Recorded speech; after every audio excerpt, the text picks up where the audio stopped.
اعوذ باللہ من الشیطان الرجیم بسم اللہ الرحمن الرحیم نحمدہ ونسلم ونصلی علی رسولہ الکریم اما بعد۔ آج دوسری ویڈیو میں دوسرے ایپیسوڈ میں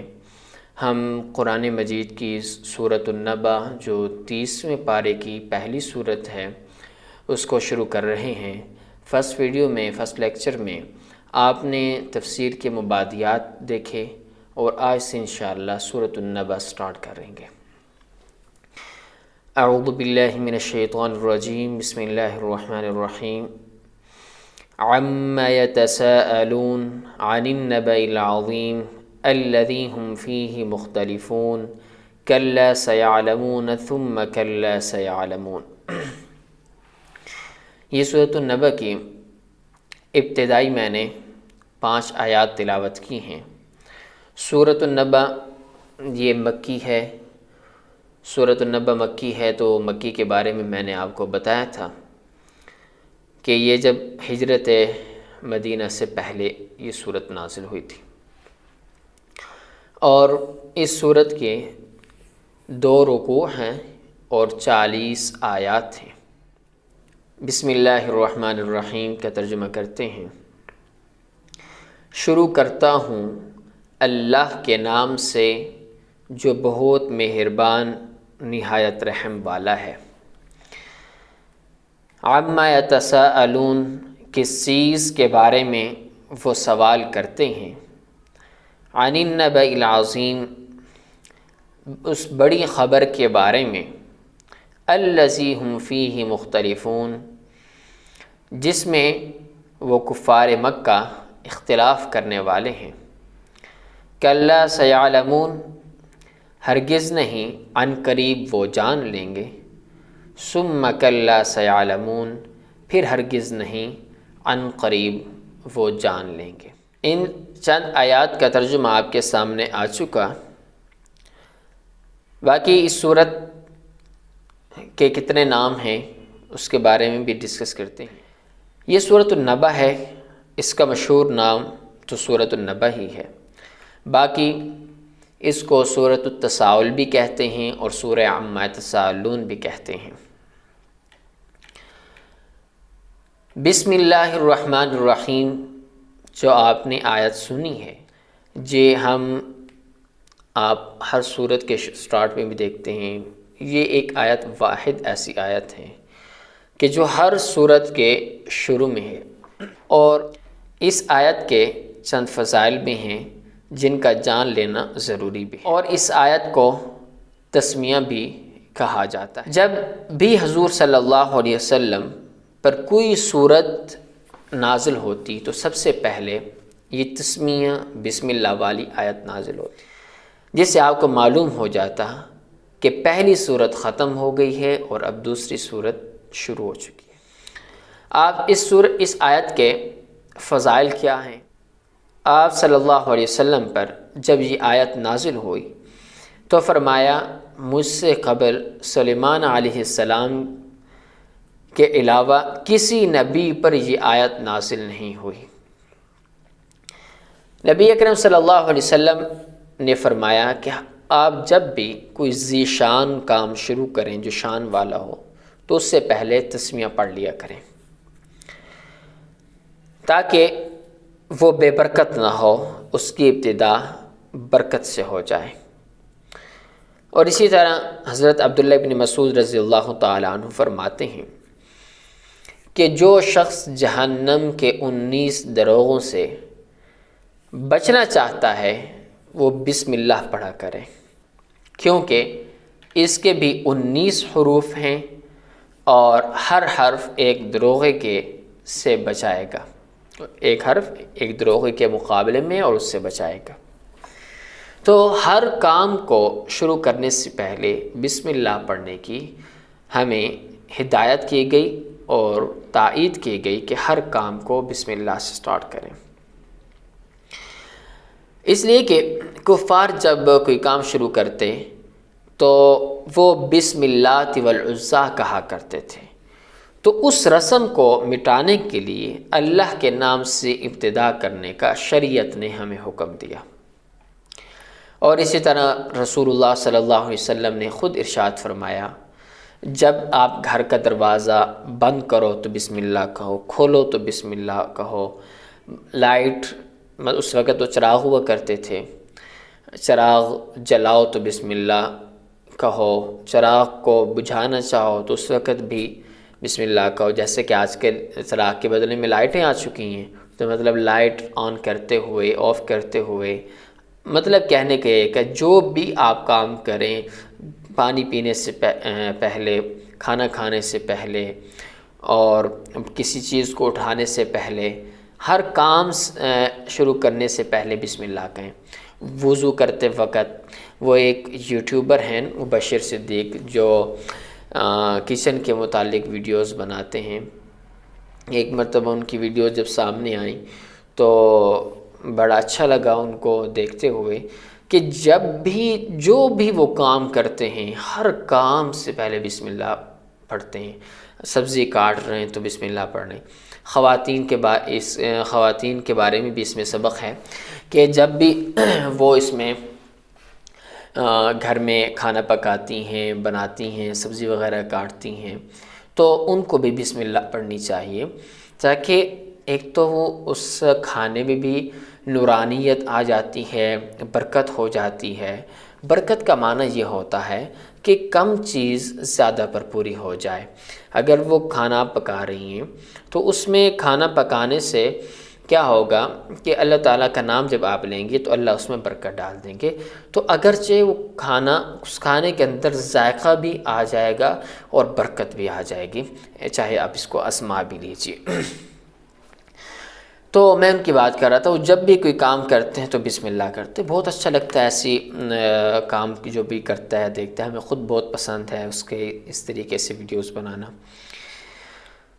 تو بہرحال اس میں ایک تو یہ بھی حکمت ہے بڑی کہ بسم اللہ پڑھنے میں انسان کی پوری زندگی کا جو رخ ہے وہ اللہ جل جلالہ کی طرف ہو جاتا ہے، کہ وہ اپنے ہر کام میں، ہر زندگی کے ہر موڑ میں اللہ کی طرف رجوع کرتا ہے اور اللہ سے مدد مانگتا ہے۔ اور اسی طرح وہ قرآن مجید کی تلاوت کرنے سے پہلے اعوذ باللہ اور بسم اللہ پڑھنی چاہیے، جیسے کہ اللہ تبارک و تعالیٰ خود قرآن پاک میں ارشاد فرماتے ہیں۔ جیسے کہ قرآن پاک میں 14ویں پارہ سورۃ النحل میں اللہ تبارک و تعالیٰ خود ارشاد فرماتے ہیں، فَإِذَا قَرَأْتَ الْقُرْآنَ فَاسْتَعِذْ بِاللَّهِ مِنَ الشَّيْطَانِ الرَّجِيمِ، کہ جب بھی آپ قرآن کو آپ پڑھنا چاہیں تو اس سے پہلے آپ اعوذ باللہ پڑھ لیا کریں۔ تو اس میں یہ ہے کہ شیطان سے پناہ مانگی جاتی ہے، اللہ کی طرف رجوع کیا جاتا ہے۔ تو اس لیے قرآن مجید سے پہلے اعوذ باللہ پڑھنا، بسم اللہ پڑھنا سنت ہے اور مستحب عمل ہے۔ تو یہ بسم اللہ الرحمن الرحیم کی کچھ فضائل تھی، برکات تھیں جو آپ کے سامنے آ چکی ہیں۔ یہ سورۃ النبأ ہے اور اس سورت کا شان نزول کیا ہے؟ شان نزول یہ ہے کہ جب نبی کریم صلی اللہ علیہ وسلم جو سرور کونین ہیں، تاجدار انبیاء ہیں، خاتم النبیین ہیں، حضرت محمد مصطفیٰ صلی اللہ علیہ وسلم، آپ بھی درود شریف پڑھ لیں، کہ جب انہوں نے لوگوں کو ایمان کی طرف دعوت دینا شروع کی، جب لوگوں کو بتایا کہ قیامت آئے گی، جنت جہنم کے بارے میں ذکر کیا، تو جنت جہنم کی سزا اور ان جزا اور سزا ان کے بارے میں جب تفصیل سے بیان کیا تو وہ اس کو بڑا بعید عقل قیاس کرتے تھے، کہتے تھے کہ جب ہم بوسیدہ ہڈیاں ہماری مٹی ہو جائیں گی، کیا اس وقت اللہ ہمیں دوبارہ زندہ کریں گے؟ تو اس لیے وہ اس کو ایک مذاق کرتے تھے، اس سے مذاق اڑاتے تھے، استہزاء کرتے تھے، اس کو بعید عقل قیاس تبارک و تعالیٰ نے ان کے لیے یہ صورت نازل کی۔ تو یہ وہ شان نزول ہے اس صورت کا، کہ اس صورت کے اندر اللہ تبارک و تعالیٰ نے قیامت کے وقوع، قیامت کے امکانات سے اس کو تفصیل سے ڈسکس کیا کہ اس صورت کے اندر کہ کیا کیا ہوگا، قیامت کے دن کیا واقعات ہوں گی، کس طرح کی پیش آئے گی، سارا اللہ تبارک و تعالیٰ نے ڈیٹیل سے صورت میں بیان کیا۔ اور آگے بھی اس پارے کے اندر اور بھی کافی صورتوں میں اسی ٹاپک کو ڈسکس کیا گیا۔ عما یتساءلون، مقصد یہ ہے اس آیت کا کہ اہل مکہ کیسی عظیم الشان اور ہولناک چیز کے بارے میں ایک دوسرے سے سوال کرتے تھے بطور استہزاء کے، کہ یہاں پر آپ ایک چیز کو دیکھیے کہ اللہ تبارک و تعالیٰ اس میں عما یتساءلون ایک استفہام اور سوال کو اس میں بیان کر رہے ہیں کہ کس چیز کے بارے میں وہ سوال کرتے ہیں۔ دیکھیں اللہ کو تو ہر چیز کا پتہ ہوتا ہے، لیکن پھر بھی اللہ نے اس آیت کے اندر ذکر کیا تو اس کا مقصد یہ ہے کہ اس چیز کی قیامت کی ہولناکی کو بیان کرنا مقصود ہے کہ وہ کتنی عظیم الشان اور ہولناک ہے کہ اس کو اللہ تعالیٰ اس کی اہمیت کو جتانے کے لیے اس استفہامیہ انداز سے اس کو ڈسکس کر رہے ہیں۔ معاذ اللہ ہمیں ہمارے ذہنوں میں یہ بات نہیں آنی چاہیے کہ اللہ کو اس چیز کا پتہ نہیں تھا کہ وہ استذان کس چیز کے بارے میں ایک دوسرے سے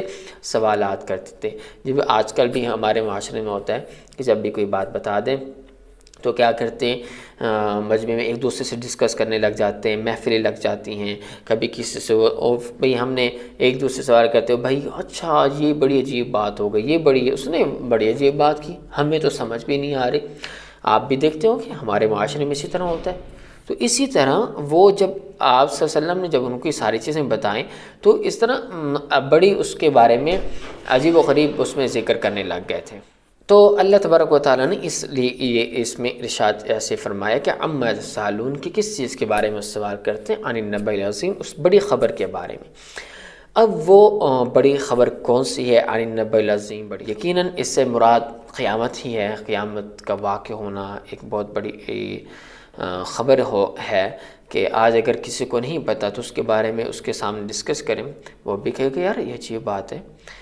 آج کل اس میں آپ کسی کو یہ خبر دے دیں کہ بھائی فلاں جگہ پہ یہ ہو رہا ہے، کوئی عجیب سی خبر دے دیں تو وہ بھی اس میں بڑا حیران ہوتا ہے۔ تو اسی وجہ سے نبأ عظیم مطلب اس سے مراد قیامت ہی ہے کہ اس کی ایک قیامت کی ہولناکی کے ساتھ اس کو ذکر کیا کہ بہت بڑی خبر ہے کہ جب آپ صلی اللہ علیہ وسلم نے کفار مکہ کو قیامت کے بارے میں یہ آیات سنائیں تو اپنی مخصوص جو مجلسیں ہوتی تھیں اس میں چہمہ گوئیاں کرنے لگے اور اپنی طرف سے رائے دینے لگے اور باتیں بتانے لگے، بڑا ایک ٹھٹا مذاق اڑانے لگ گئے۔ تو خیر تو یہ ان کے آپس میں بڑا اس میں ڈسکس کرنے لگ گئے۔ تو چونکہ ان کے نزدیک مطلب قیامت کا آنا، مرنے کے بعد زندہ ہونا، یہ ان کے نزدیک ممکن ہی نہ تھا، ایک ناممکن چیز ہے۔ جب آپ کا مائنڈ ہی کسی چیز کے بارے میں کسی چیز کو تسلیم نہیں کر رہا تو آپ اس کو کیسے ایکسیپٹ کر سکتے ہیں؟ تو بس یہی بات تھی۔ آپ نے یہ باقی ساری چیزیں تو دیکھنی ہیں، جس کی تفسیر بھی پڑھ لی ہے۔ اب سوال یہ بنتا ہے عما یتساءلون کہ وہ کس سے سوال کرتے تھے؟ چلیں کوئی تو ہوگا کہ وہ سوال کرنے والے تھے۔ اس میں جو جمہور مفسرین ہیں حضرت اللہ بن عباس رضی اللہ تعالیٰ عنہ وغیرہ ارشاد فرماتے ہیں کہ اس سے کفار مکہ ہیں کہ وہ آپس میں ایک دوسرے سے سوالات کرتے تھے۔ کیسے کہ جب نبی کریم صلی اللہ علیہ وسلم نے جب ان کو دعوت دی تو آپ کی دعوت سنتے، چہمہ گوئیاں کرتے اور اس طرح آپس میں مجلسوں میں چہمہ گوئیاں کرتے، تو یہ مراد ہے کہ ایک دوسرے سے وہ سوالات کرتے۔ اور دوسرا مفسرین یہ بھی ارشاد فرماتے ہیں، ایک رائے مفسرین کی یہ بھی ہے کہ کفار مکہ مسلمانوں سے سوال کرتے تھے کہ تمہارے نبی کیا کہتے ہیں، اور انکار کرتے مسلمان جواب دیتے اور اس خبر کی تصدیق کرتے اسی سوال و جواب کو، مثلا کہ کفار انکار بھی کرتے اور مسلمانوں سے سوال بھی کرتے اور مسلمان اس کی اس خبر کی اس آپ صلی اللہ علیہ وسلم کی بات کی تصدیق بھی کرتے اور ان کو جواب بھی دیتے۔ تو اسی سوال و جواب کو اللہ بیان فرما رہے ہیں اور کفار کی تردید کر رہے ہیں اس میں۔ اور پھر تیسرا یہ بھی ہے کہ سائلین کفار اور مسلمانوں سے، یہاں سے دونوں مراد ہیں، کفار بھی اور مسلمان بھی۔ کفار تو اس اعتبار سے کہ وہ تو ایک مذاق اڑانے کی حد تک اور نہ ماننے، تمسخر کے انداز سے سوالات کیا کرتے تھے، لیکن مسلمان نبی اکرم صلی اللہ علیہ وسلم سے جب سوال کرتے اپنے ایمان کی تازگی کے لیے، تاکہ ایمان کو اس میں تازگی بخشیں اور آپ اور قیامت کی تیاری کر سکیں اور زیادہ سے زیادہ اجر و ثواب کر سکیں، اپنی دلی تسکین کو برقرار رکھنے کے لیے حضور صلی اللہ علیہ وسلم سے اس بارے میں سوال کرتے تھے کہ کب قیامت واقع ہوگی تاکہ ہم اس کی تیاری کر لیں، وہاں کے حالات کیسے ہوں گے، جنت جہنم کے حالات کیسے ہوں گے، وہاں پر جزا سزا کی ساری چیزیں مسلمان بھی نبی اکرم صلی اللہ علیہ وسلم سے سوالات کیا کرتے تھے۔ باقی جیسے میں نے آپ کے سامنے ذکر کیا کہ نبأ عظیم سے مراد قیامت ہے، تو اس کے بارے میں بھی میں آپ کو تھوڑی سی ڈیٹیل بتا دیتا ہوں کہ نبع عظیم سے مراد کیا ہے۔ اس میں مفسرین کی 3 باتیں ہیں۔ بعض مفسرین فرماتے ہیں کہ یا تو اس سے قیامت ہی مراد ہے، جیسے آپ کے سامنے ڈسکس ہوا کہ، اور اس پر دلائل بھی آگے والی آیات ہیں، کلا سیعلمون ثم کلا سیعلمون الم نجعل الارض مہادا والجبال اوتادا، چونکہ آگے قیامت کی ہی سارا تذکرہ ہونا ہے، تو مفسرین فرماتے ہیں کہ اس سے مراد نبع عظیم سے قیامت ہی مراد ہے۔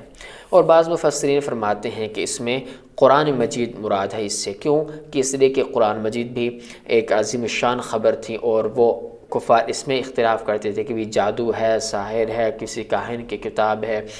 اس میں قصے کہانی ہے، یہ مختلف اس میں بھی وہ اختلاف کرتے تھے، اور اللہ بھی یہ فرمانا چاہتے ہیں کہ عنقریب اس کی صداقت کو جان لیں گے۔ اور بعض مفسرین بھی فرماتے ہیں کہ نبع عظیم سے مراد نبوت ہے، چونکہ نبوت بھی یہ عظیم الشان ایک خبر تھی کہ جس نے ایک انقلاب عظیم برپا کر دیا، بڑی بڑی سلطنتوں کو ہلا کر رکھ دیا، پرانے رسم اور رواجات کو پلٹ کے رکھ دیا ہے۔ تو آپ صلی اللہ علیہ وسلم کے نبوت کے آنے سے دنیا کی جو حکومتیں تھیں ان پر لرزہ طاری ہو گیا، تو یہ بھی عظیم الشان ایک خبر تھی کہ جس میں اللہ تبارک و تعالیٰ کفار کی تردید اس میں کرنا چاہتے ہیں، اور آپ صلی اللہ علیہ وسلم کی نبوت کی تصدیق فرما رہے ہیں، اس لیے کہ بعض کفار آپ صلی اللہ علیہ وسلم کو ساحر کہتے، کوئی کاہن کہتے، کوئی شاعر کہتے، تو اس طریقے سے ان کی تردید کر دی کفار کی، اور حضور صلی اللہ علیہ وسلم کی نبوت کی تصدیق کر دی۔ اس لیے بعض مفسرین فرماتے ہیں اس نبع عظیم سے نبوت مراد ہے۔ اگلی آیت یہ ہے الذی هم فیہ مختلفون، کہ اکثر اہل عرب قیامت کے منکر تھے، تعجباً کہتے تھے اذا متنا وکنا ترابا ذلک رجل بعید، کہ جب ہم مٹی ہو جائیں گے تو کیا پھر ہم اس کو دوبارہ لٹائے جائیں گے؟ تو گویا اس میں قیامت کی اصلیت کا انکار کرتے تھے، اور شدید مخالف تھے کہ بھئی ہم نے دوبارہ زندہ ہی نہیں ہونا، ان کے ممکن ہی نہیں ہے، جب کوئی ممکن ہی نہیں ہے تو عقلاً اس کو بالکل محال سمجھتے تھے۔ اور پھر کچھ تو آپس میں اختلاف کرتے تھے اس بارے میں کہ کچھ کہتے تھے بھئی، بعض کہتے تھے مر کر انسان کی روح جنوں یا فرشتوں میں مل جاتی ہے، اس کا نام قیامت ہے، دوبارہ اس عالم میں پرانے جسم کے ساتھ آنا محال ہے، نئی ارض و اسمان، نہ صرف کچھ فنا ہو جائیں گے، ختم ہو جائیں گے، بلکہ جس طرح یہ کچھ کہتے تھے نہیں کچھ ختم نہیں ہوتے، بلکہ جس طرح ابد سے قدیم ہیں اور قدیم رہیں گے، ان پر کوئی فنا نہیں آئے گی۔ تو اس بارے میں ان کا آپس میں ہی مختلف نظریات تھے، تو اس لیے اللہ نے ارشاد فرمایا الذی هم فیہ مختلفون، کہ اس قیامت کا تو انکار کرتے ہیں، حالت تو یہ ہے کہ ان آپس میں بھی کسی ایک بات پر وہ اتفاق ان کا نہیں ہے۔ تو اس لیے اللہ تبارک و تعالیٰ نے ارشاد فرمایا الذی هم فیہ مختلفون، کہ ان کے پاس اس کے باطل کرنے پر کوئی دلیل بھی نہیں ہے۔ آگے اللہ نے ارشاد فرمایا کلا سیعلمون ثم کلا سیعلمون، کلا کے ویسے 2 معنی ہوتے ہیں کہ اگر کلا انکار کے معنی میں ہو تو مقصد یہ ہوگا کہ کفار قیامت کے متعلق بحث و مباحثہ کرنا یہ درست نہیں ہے، کیونکہ یہ بحث و مباحثہ سمجھ آنے والی چیز نہیں ہے، اور کفار کا انکار کرنا بھی درست نہیں ہے، اس لیے کہ کیونکہ عنقریب جب یہ عالم آخرت ان پر منکشف ہو جائے گا، آنکھوں سے دیکھ لیں گے، تو پھر اس کے یقینی ہونے کا وہ اقرار کر لیں گے، اور اس وقت ان کو اس خبر کی سچائی کا علم ہو جائے گا جو حقیقت ان کے سامنے آ جائے گی۔ اور اگر یہ کلا بمعنی حقاً ہو تو مطلب یہ ہوگا کہ قیامت کا واقع ہونا اور یقینی بات ہے، اور عنقریب کفار اس یقینی بات کے وقوع کو جان لیں گے۔ تو اس لیے فرمایا کلا سیعلمون ثم کلا سیعلمون، اور باقی دیکھیں یہاں پر اللہ نے دو بار ذکر کیا کلا سیعلمون ثم کلا سیعلمون، اس میں تکرار لے کر آئے، اور اس میں بس آپ اتنی سی بات یاد رکھ لیں کہ یہ جو تکرار ہے یہ صرف یہاں پر محض تاکید کے لیے لایا گیا، کوئی اور وجہ۔ تو امید ہے آپ کو آج کے ہمارا یہ سبق سمجھ میں آ چکا ہوگا، اور آج ہم نے قرآن مجید کی اس سورۃ النبأ کی 5 آیات کی تفسیر آپ نے پڑھ لی۔ ڈیلی ایپیسوڈ دیکھتے رہیں، ایک ویڈیو کے بعد دوسری لیکچر ہیں، تو انشاءاللہ آپ ہمارے ساتھ چلتے چلتے انشاءاللہ پورا قرآن مجید کی ہم تفسیر پڑھ لیں گے۔ اور ایک بار پھر آپ سے گزارش کروں گا یہ قادری اکیڈمی کی طرف سے ہماری حاضری ہوتی ہے، اور آپ قادری اکیڈمی کے چینل کو اور فیس بک پیج کو سپورٹ کریں، لائک کریں اور دوستوں کے ساتھ شیئر کریں۔ آپ نے اگر اپنے بچوں کو اس میں قادری اکیڈمی میں ایڈمیشن کروانا ہے تو اس میں واٹس ایپ نمبرز پہ آپ رابطہ کر سکتے ہیں، کمنٹس میں آپ رابطہ کر سکتے ہیں، آپ اس میں ان کی ویب سائٹ بھی وزٹ کر سکتے ہیں www.qadriacademy.com، تو اس میں آپ کو ڈیٹیلز ساری پتہ چل جائیں گی۔ اسی کے ساتھ ہمیں اجازت دیجیے گا اور اپنا بہت سارا خیال رکھیے گا۔ اللہ ہم سب کا حامی و ناصر ہو۔ ملتے ہیں انشاءاللہ نیکسٹ ویڈیو میں۔ السلام علیکم ورحمۃ اللہ وبرکاتہ۔